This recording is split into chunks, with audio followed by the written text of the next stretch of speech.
se llama Crecer.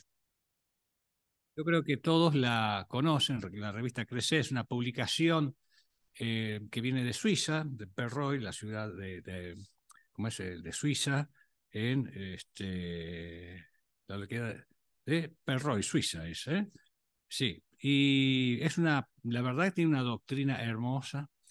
Esta semana renové la suscripción para el año 1924, nos pidieron, y por supuesto es gratuita, pero no obstante tiene su costo. Yo lamento que no sé si los hermanos la aprovechan o la aprovechamos todo, pero es imperdible, es muy sencilla, viene cada 2 meses, muy sencilla de leer en el sentido de que está en un nivel que todos podemos entenderlo y además es muy práctica, los artículos son muy prácticos y muy doctrinales. Es una de las pocas publicaciones doctrinales y bíblicas. Tenemos que aprovecharla y sostener esta publicación.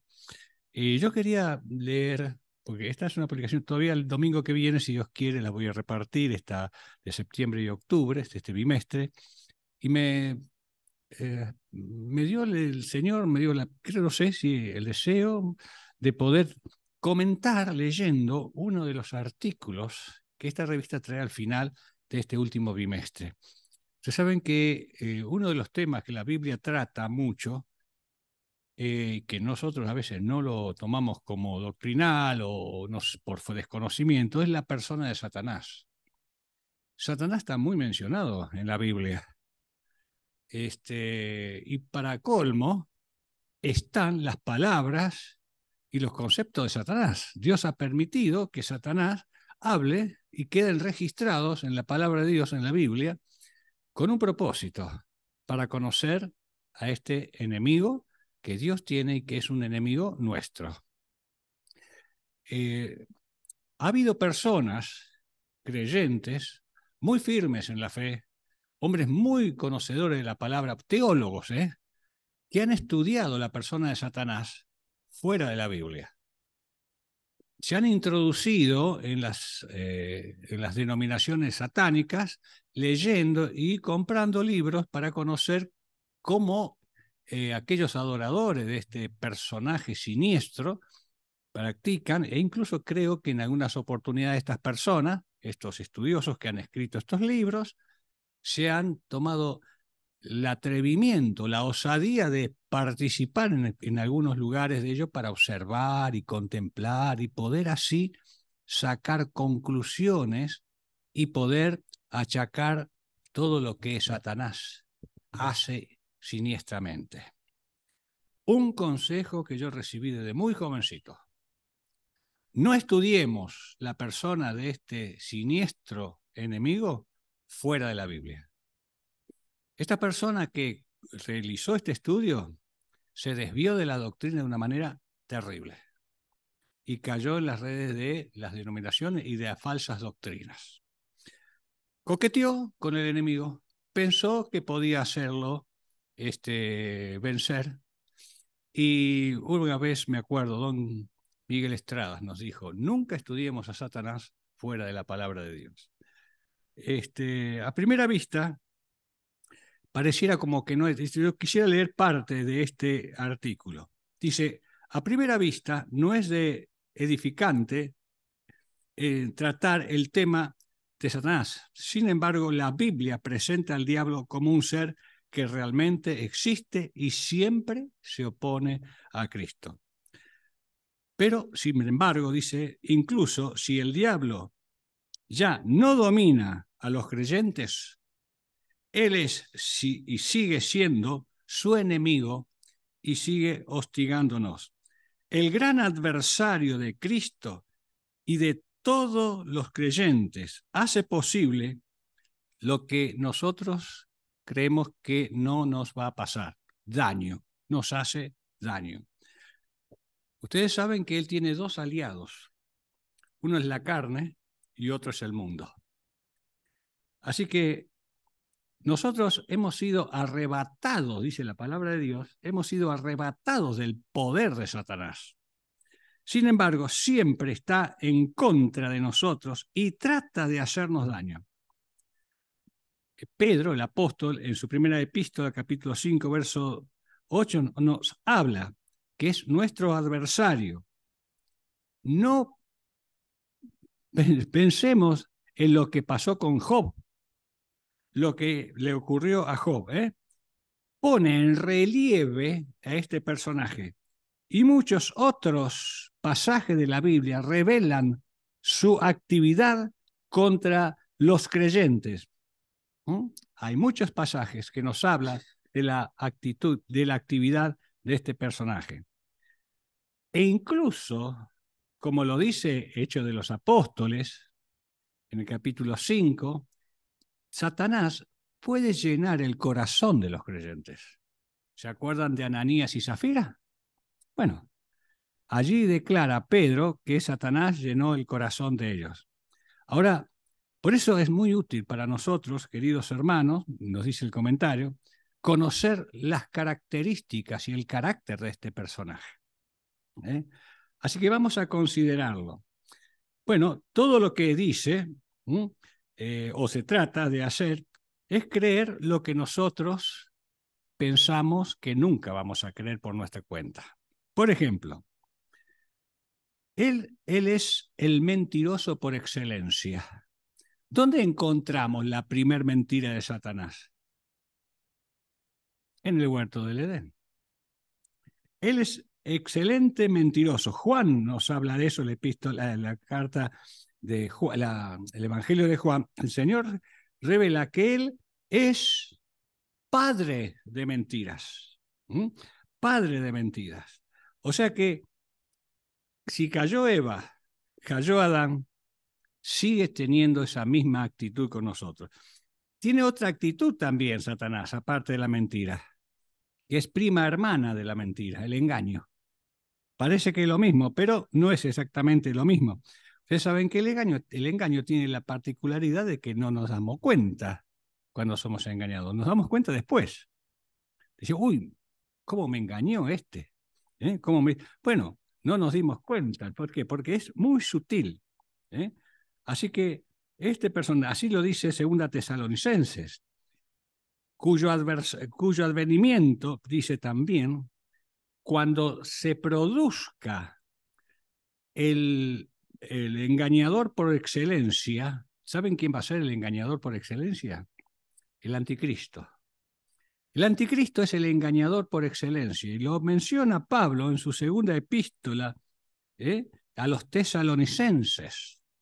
Él es el inicuo y el engañador por excelencia. Allí se va a manifestar de una manera totalmente visible, pero muy sutil al mundo, de tal manera que va a engañar, si fuera posible, aún a los escogidos. Así que, bueno, la otra actitud, otra cualidad que Satanás tiene es deformar la verdad. Ustedes recuerdan cuando el Señor Jesús fue tentado. Él usó la palabra de Dios, pero transgredió una frase de tal manera que este personaje quiso y trató de engañar al mismo Señor, pero no lo pudo lograr. Así que la tentación incluso tuvo la osadía de tentar al Señor Jesucristo. Fíjense ustedes lo que significa. Bueno, Él adapta la palabra de Dios de acuerdo a nuestras debilidades. Él la adapta y la deforma y nos hace creer cosas que no son ciertas, pensando que es la palabra de Dios. Así que, hermanos, vamos a seguir con la advertencia que la palabra de Dios nos dice de este enemigo sutil que es Satanás. La otra es la imitación de lo que es divino. ¿Ustedes recuerdan cuando en Éxodo capítulo 7, me parece que está en capítulo 7, cuando los magos de Faraón quisieron imitar el milagro de las plagas? Ellos imitaron y quisieron imitar, y el Señor les permitió en algunas, las primeras plagas, que ellos pudieran realizar los mismos milagros de las plagas. Incluso cuando Aarón echó su vara delante del faraón, los magos también echaron sus varas y se hicieron culebra igual que la de faraón. El Señor permitió ese milagro, esa hechicería se hiciera real, pero sabemos lo que pasó cuando la serpiente, que era la vara que se había convertido, la vara en la serpiente de Aarón, devoró a las otras varas que también se habían hecho serpiente de los magos o de los hechiceros. Así que tenemos que estar muy atentos. ¿Por qué tenemos que estar muy atentos? Porque nosotros somos muy crédulos. Él no es todopoderoso, pero tiene poder. Tiene poder para engañar, tiene sutileza, tiene mentira. Y una de las cosas que Satanás va a tomar ventaja va a ser cuando nosotros estamos descuidados. Entonces, por eso es importante, hermanos, tener un discernimiento espiritual. Y ese discernimiento espiritual no solamente se obtiene leyendo y conociendo la Biblia, sino teniendo una comunión íntima con el Señor. Para que cuando llegue la tentación, nosotros podamos discernir realmente a través del Espíritu de Dios si es o no es de Satanás. La otra característica de este enemigo es la seducción. Nunca nos va a tentar con algo feo, siempre nos va a tentar con algo agradable. Y como él sabe qué cosas son agradables a cada uno de nosotros, entonces va a usar a ese otro aliado que tiene, que es la naturaleza carnal, esa naturaleza que hemos heredado de Adán y Eva, para hacernos caer. Y el mundo y el entorno, que el mundo aprueba y nos envuelve. Así que tenemos que tener mucho cuidado porque Él conoce nuestras debilidades y nuestras flaquezas. Por eso el Señor dice, velad y orad. ¿Para qué? Para no entrar en tentación. Así que hay dos actitudes, dos que van juntas. Es velar, es estar atento, mirando, y orar para no caer en tentación. La otra característica que Satanás tiene es que neutraliza el efecto de la palabra de Dios y nos hace confundir en cuanto a su voluntad. Ese es uno de los esfuerzos constantes de Satanás. Procura eliminar el efecto de la palabra de Dios en los hijos de Dios. Y actuamos como si nosotros no tuviéramos una guía, un espíritu, y actuamos por nuestra cuenta. Y allí es cuando estamos descuidados y Satanás aprovecha las circunstancias. Así que ustedes recuerden que este enemigo tiene la característica de atacar pura y exclusivamente a los creyentes, no al mundo, porque el mundo ya está ganado para él. Él va a buscar a los creyentes y va a buscar a la iglesia del Señor. Recordemos las parábolas del Señor Jesucristo, allí en Mateo capítulo 7, del trigo y la cizaña. Cuando el Señor advierte de que dentro del pueblo de Dios van a venir engañadores. Los tenemos en las epístolas de Juan, de Judas, de Santiago, de Pedro, de cómo se van a ir multiplicando a medida que el tiempo pasa. Y en la parábola, ustedes recuerdan del trigo y la cizaña, cuando los segadores vieron que había cizaña entre el trigo, le dijeron a su señor, según la parábola, ¿nos permite que arranquemos la cizaña? Entonces el señor del campo dice, no, porque si arrancan la cizaña, seguramente está con las raíces del trigo y la van a ¿cómo es? A sacar. Porque puede ser que ustedes se confundan. Porque cuando recién empieza, es una cosa bastante particular, que la cizaña y el trigo se parecen y son idénticas al principio de que se va a desarrollar. Uno no puede distinguir, porque las flores son muy similares. recién se comienza a vislumbrar el verdadero trigo cuando ya está totalmente florecido. ¿Saben cuál es la diferencia? Los penachos del trigo, con el peso del fruto, se doblan, se inclinan. En cambio, la cizaña no. La cizaña, como no tiene fruto, permanece erguida. O sea que recién al final de la cosecha, se da la diferencia. Y en la iglesia nosotros no distinguimos quiénes son el trigo y quiénes son la cizaña.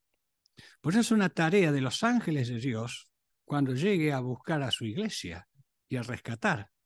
Podemos imaginarlo, podemos vislumbrarlo, pero ya hay en las epístolas de los apóstoles señales de esta cizaña que no permanecieron con nosotros. Bueno, otra cosa que también este enemigo hace, obstaculiza la obra de Dios. Eso es totalmente visible en el libro de los Hechos de los Apóstoles.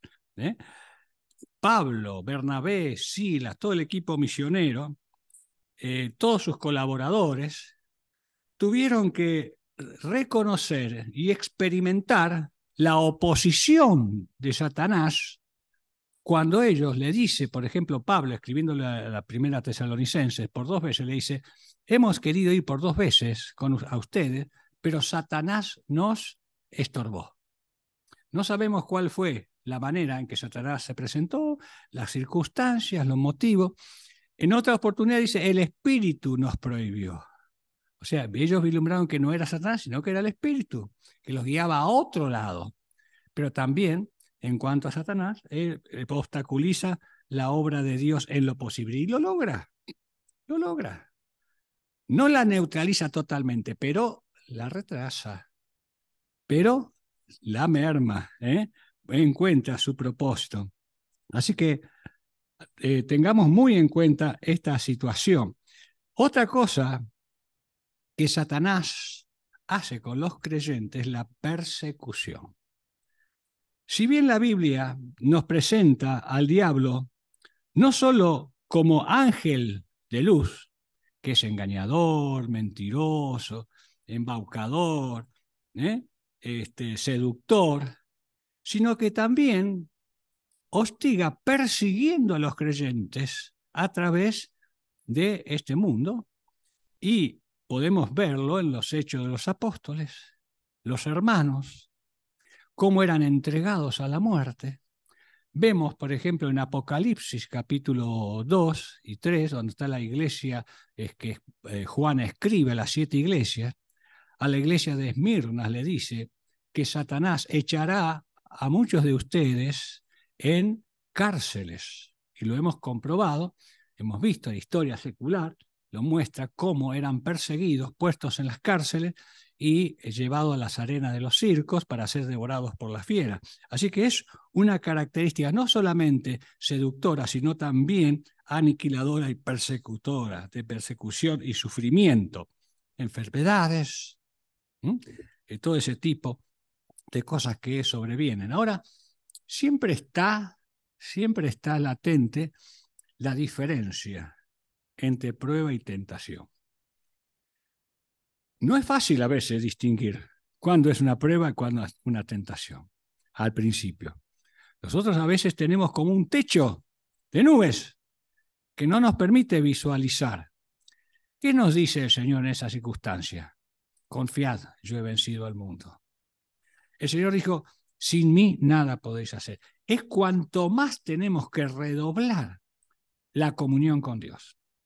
La diferencia entre prueba y tentación es muy sutil, pero al mismo tiempo muy distinta una de otra. La prueba saca lo mejor del creyente, pero la tentación saca lo peor del creyente. ¿Comprende? O sea, cuando se cae en pecado, no diga que alguno es tentado por parte de Dios, dice Santiago, porque Dios no tienta a nadie. Es Satanás. Por eso tenemos que tener mucho conocimiento y mucho discernimiento, que eso se obtiene en comunión íntima con el Señor. Por eso no debemos subestimar a este enemigo peligroso, ¿m? Que representa para nosotros la terrible situación de caer en cualquier momento. Bueno, pero vamos a concluir, dice el escritor, es el hermano Mixer, alemán, dice este hermano, vamos a concluir no con una palabra de desaliento, sino con una palabra positiva. Y la palabra positiva es que Satanás es un enemigo derrotado. Si nosotros no tenemos en cuenta esto, entonces vamos a caer en presa del pánico. Para esto, dice la Biblia, dice el Señor, apareció el Hijo de Dios para deshacer las obras del diablo. Lo dije Juan, 1 Juan 3:8. Y dice también, por medio de la muerte, el Señor Jesús destruyó a el diablo, al que tenía el imperio de la muerte, dice Hebreos 2:14. Así que la obra de Cristo en la cruz destruyó la obra de Satanás. Pero él sigue hostigando y sigue dañando a la iglesia. Por eso no tenemos que subestimarlo, como dijimos en un momento. Así que fue derrotado en la cruz. Allí fue derrotado. El Señor lo anticipó. Ahora ha llegado la hora en que el enemigo, el Satanás, ha de ser juzgado. Lo dice Colosenses capítulo 2, verso 15. Así que esta victoria en la cruz va a ser visible dentro de poco tiempo, cuando el Señor venga a buscar a los suyos. Así que, queridos hermanos, Pablo escribe a los romanos, y el Dios de paz aplastará en breve a Satanás bajo vuestros pies. Y después de esto, del arrebatamiento, el diablo será atado y nunca más tendrá efecto en los creyentes. Yo quiero concluir con con dos pensamientos, con una reflexión y un pensamiento. Estamos en una reunión de oración. Cuando los discípulos estuvieron con el Señor Jesús, ellos le preguntaron, Señor, enséñanos qué cosa. ¿Se dan cuenta que ellos no le pidieron que les enseñe a predicar? La Biblia habla de que tenemos que predicar el Evangelio a toda criatura. Nos dice una y otra vez, permanentemente. El Señor Jesucristo resucitado nos dice que debemos testificar, que es parecido, pero no es lo mismo. Tenemos que dar testimonio. Pero los discípulos vieron la necesidad de aprender a orar. ¿Dónde deben haber visto esa necesidad? La deben haber visto en la persona del Señor Jesucristo y en su ministerio. Él no hacía nada sin orar. Y quiero concluir con un pensamiento que trae el escritor. Esto es algo que me pareció útil decirlo, pero el pensamiento de otro escritor dice, todo lo que nos aparta de la oración es necesariamente malo, cualquier cosa que sea. Lo repito, todo lo que nos aparta de la oración es necesariamente malo, cualquier cosa que sea. Estamos un poco tristes a veces cuando vemos las reuniones de oración, cuando vemos las reuniones de la Cena del Señor, que son reuniones tan íntimas que el Señor nos convoca, pero poca actividad y poco apego a la oración y a la adoración. ¿No será quizás eso? Yo veo que hay hermanos que en su vida han pisado la reunión de oración y ya no han tenido nunca un contacto con la iglesia cuando está orando.